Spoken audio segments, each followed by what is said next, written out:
So oftentimes psychedelics act as an opening. Like I first started meditating after I did psychedelics. Yeah. Psychedelics will act as that opening of, oh, this awareness of something that's beyond us. It sort of clears the clouds from the mountaintop, if you will, so you can see the top of the mountain. And then meditation is the practice that helps you to continue to go up that mountain. Where do you see the biggest benefit for yourself? I mean, in the beginning of our conversation, you quickly explained it. What were your experience when you started doing it? How is it now after so many years? How do you still see progress? Well, think of it as like training, right? Like when you're training for a boxing match, when you're training for a fight, when you're training for some sort of athletic competition, when you're in it and you're training and you're going through all the motions, it can be stressful, it can be exhausting, it can be difficult at times, like building a business. Like I've now built 3 businesses, like that's stressful. There's a lot of things that are difficult that happen. So the way that I use psychedelics now, at these high doses, is as a way to sort of get perspective on everything that's been going on.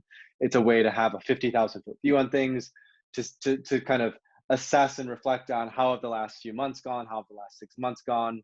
So just as a way, it's a practice of rest and regeneration at this point in time. And usually when I have those high doses, it gives me a chance to pause, to reflect on how things have been going, and then to basically set a new compass of where I want to take, my profession or my relationships or whatever else it might be.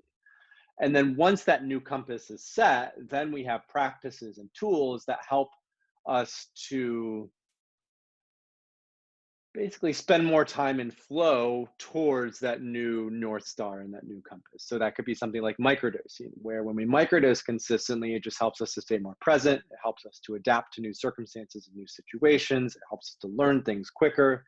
So really that's sort of the way that I use it now, where it's an opportunity to step back, reflect, regenerate, recharge, and then set a new compass, which I can then follow through with microdosing or meditation or any other sort of modality. Would you say psychedelics are replacing meditation work, or do you think, well, if people are meditating on a regular basis, they would have the same effect as taking psychedelics? Yeah.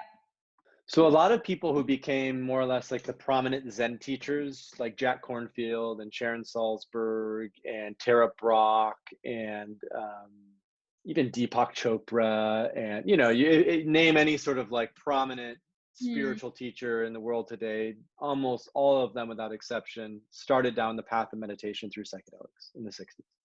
So oftentimes psychedelics act as an opening. Like I first started meditating after I did psychedelics. Yeah. Psychedelics will act as that opening of, oh, this awareness of something that's beyond us. It sort of clears the clouds from the mountaintop, if you will, so you can see the top of the mountain.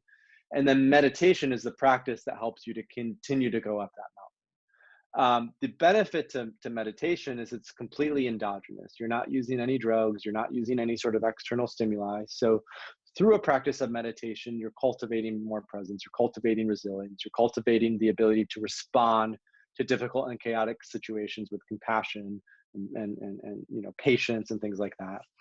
Psychedelics, they do very similar things, but they're also not a replacement for meditation. So like I said before with the dentist analogy, right? Like if a peak experience with psychedelics or Burning Man or whatever else is that once every 6 months, having a meditation practice in between those helps us to stay clean and present and whatnot. So they're not, one can't replace the other.